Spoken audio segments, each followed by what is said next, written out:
Hi, this is the Science Chef. It's great to be with you again. In this video, we'll be learning about another application of the mole concept and the third part of a series on mole concepts titled Mass Volume Stoichiometry. Go nowhere, I'll be right back after this timeout.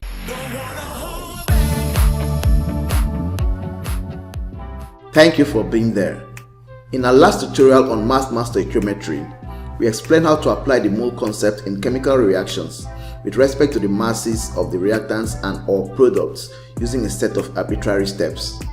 If you are yet to watch the tutorial, check the link in the description. Today, we'll be learning how to apply the mole concept with respect to the masses and volumes of reactants and or products using the steps we learned in our last tutorial.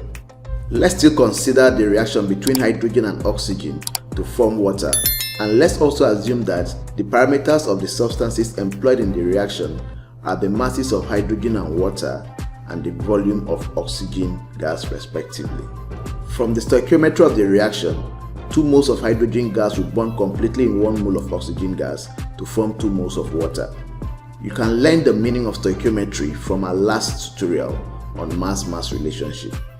Just like mass-mass relationship, we will convert the mole ratio of the reactants and products to their mass-volume ratio. The molar masses of hydrogen gas and water are 2 grams per mole and 18 grams per mole respectively, while the volume occupied by 1 mole of oxygen gas at STP is 22.4 dm³. You may need to watch our tutorial on mole concept for beginners to know what molar mass is and how to calculate the molar mass of the substance. Therefore, from the stoichiometry of the reaction, it means that 2 times 2 grams of hydrogen gas must combine with 1 times 22 dm³ of oxygen gas to form 2 times 18 grams of water. From our knowledge in mass-mass relationship, we understand that even if we don't have the exact values of the parameters of the reactants stated in the mass-volume ratio, we can still determine the amount of product that would be formed using their mole ratio and the steps we learned in our mass-mass stoichiometry tutorial. At this point, you may need to go and watch that tutorial to have a good understanding of the steps we'll be applying in our examples. Example 1. Determine the volume of carbon 4 oxide liberated at STP when 15 grams of zinc triazocarbonate 4 is heated strongly according to the equation shown on the screen.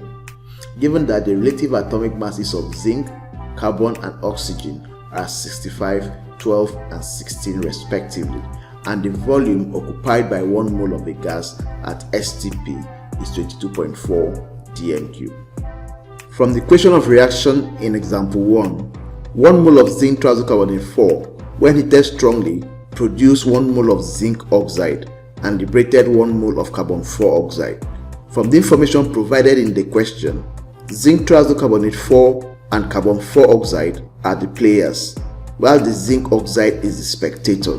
This is because we are given the mass of the zinc triazocarbonate 4 that decomposed and asked to calculate the mass of carbon 4 oxide that will be liberated.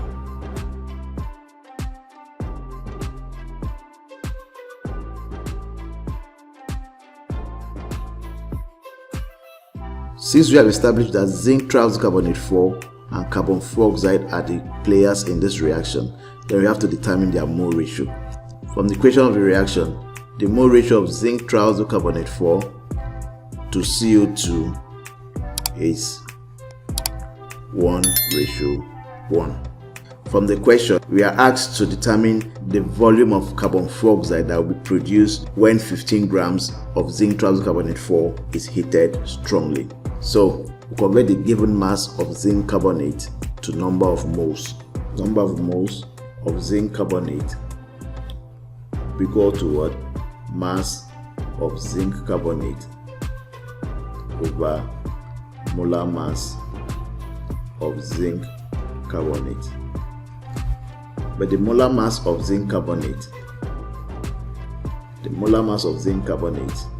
is calculated as 65 plus 12 plus 16 times 3. That gives us 65 plus 12 plus 48, which gives us 125 grams per mole. So the number of moles of zinc triazocarbonate 4 that reacted would be 15 grams over 125 grams per mole, and that gives us 0.12 mole. Therefore means that 0.12 mole of zinc triazocarbonate 4 decomposed.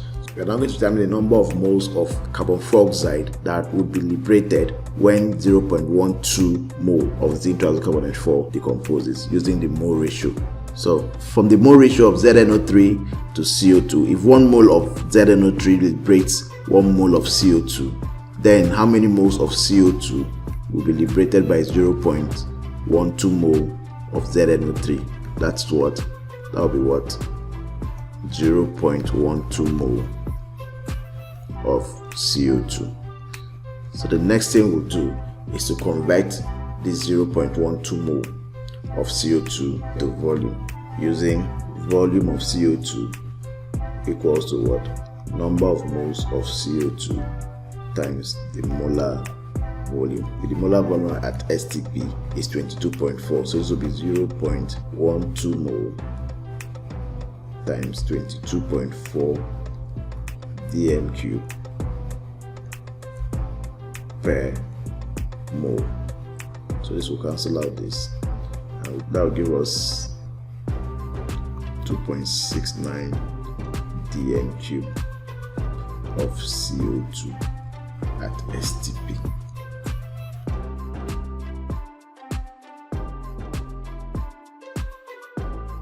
Alternatively, we can say if 1 mole of ZnCO3 liberated 1 mole of CO2, it means that 1 times 125 grams of ZnCO3 liberated 1 times 22.4 dm cube of CO2 at STP.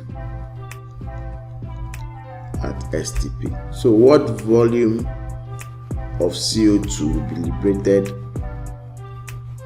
by 15 grams of zinc carbonate? So if we solve for X, that will be 15 grams of ZnCO3 times 1 times 22.4 dm cube of CO2,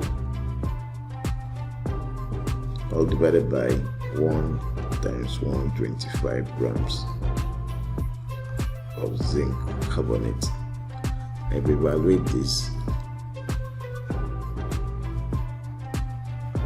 this will give us 2.69 dm cube of CO2 at STP.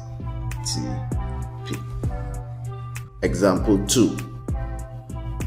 Calculate the volume of hydrogen sulfide gas formed at STP when 10 grams of iron 2 sulfide reacts with hydrochloric acid according to the equation shown on your screen. Given that the molar gas volume at STP is 22.4 dm cube and the relative atomic masses of iron and sulfur are stated on the screen. From the information provided in example 2, iron 2 sulfide and hydrogen sulfide gas are the players in the reaction, while the rest are spectators.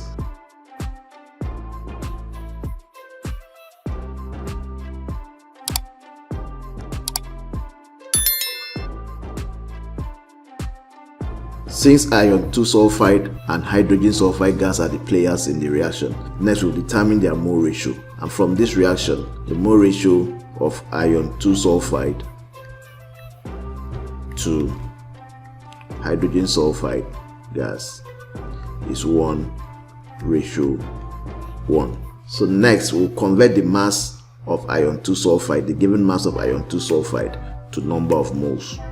Number of moles of iron 2 sulfide will be equal to what? Mass of iron 2 sulfide over molar mass of iron 2 sulfide. What's the molar mass of iron 2 sulfide? Molar mass of iron 2 sulfide is calculated as 56 plus 32. That gives us 88 grams per mole. Therefore, the number of moles of iron 2 sulfide that reacted will be 10 over 88. That gives us 0.114 mole of iron. So based on the mole ratio of iron 2 sulfide to hydrogen sulfide gas, 0.114 mole of iron 2 sulfide will produce 0.114 mole of hydrogen sulfide gas. So next we convert this value to volume at STP, using volume of hydrogen sulfide gas equals to what? Number of moles of hydrogen sulfide gas times molar volume at STP, and this will be 0.114 mole times 22.4 dm cube per mole. So that gives us 2.55 dm cube of hydrogen sulfide gas at STP.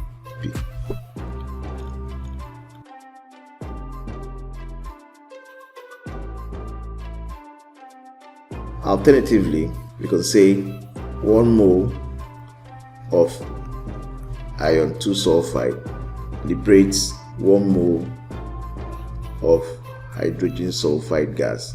Then 1 times 56 grams of iron 2 sulfide will liberate 1 times 22.4 dm cube of hydrogen sulfide gas at STP. So, what volume of hydrogen sulfide gas will be liberated by 10 grams of iron 2 sulfide? I will solve for X. We will obtain 10 grams of iron 2 sulfide times 1 times 22.4 dm cube of hydrogen sulfide, all divided by 1 times 56 grams of iron 2 sulfide. So let's do this. If we evaluate this, we'll obtain 2.55 dm cube of hydrogen sulfide gas at STP. Example 3. Calculate the mass of sodium metal that would liberate 8.6 dm cube of hydrogen gas at STP when sodium reacts with excess dilute tetraoxosulfate 6 acid according to the equation displayed on your screen. Given that the molar gas volume at STP is 22.4 dm cube and the relative atomic mass of sodium is 23.0. From the information provided in example 3, the players in the reaction are sodium and hydrogen gas, while the rest are mere spectators, because we are asked to calculate the mass of sodium metal that would liberate 8.6 dm cube of hydrogen gas at STP. Since we do not have any sufficient information on dilute tetraoxosulfate 6 acid, we can't consider it as a player.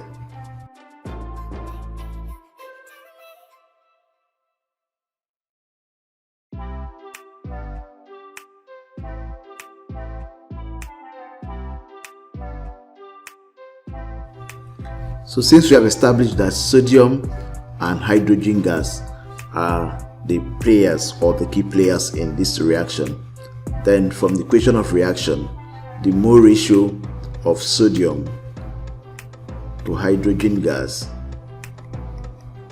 is 2:1.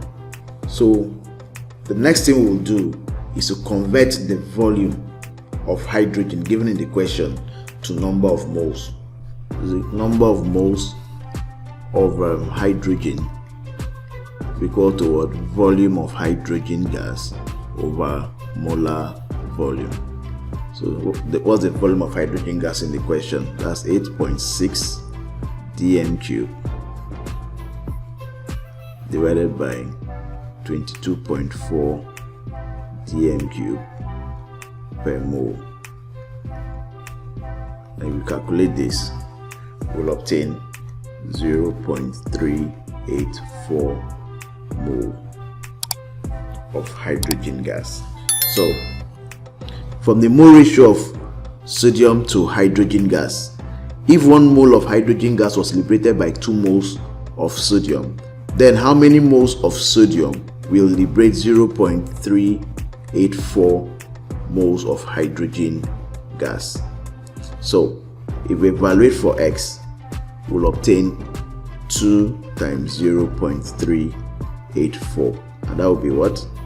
0.768 mole of sodium. So at this point, we'll convert this mole of sodium to mass, to its mass, using mass of sodium equals to number of moles of sodium times the molar mass of sodium, which is 0.768 mole. The molar mass of sodium is the same as the relative atomic mass of sodium. That's 23 grams per mole. So this will give us 17.66 grams of sodium.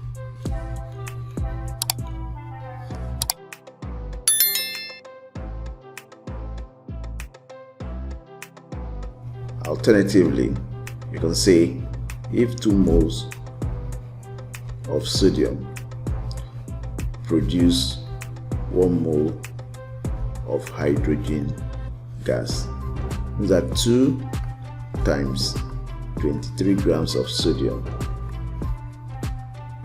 produce 1 times 22.4 dm cube of hydrogen gas at STP. Therefore, what mass of sodium will produce 8.6 dm cube of hydrogen gas at STP? So you solve for x.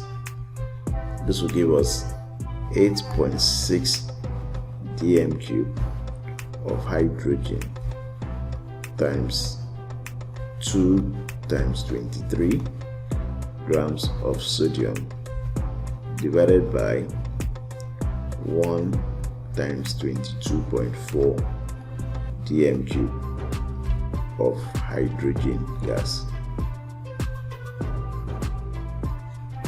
So if we evaluate this, we'll obtain 17.66 grams of sodium. So it's now your turn.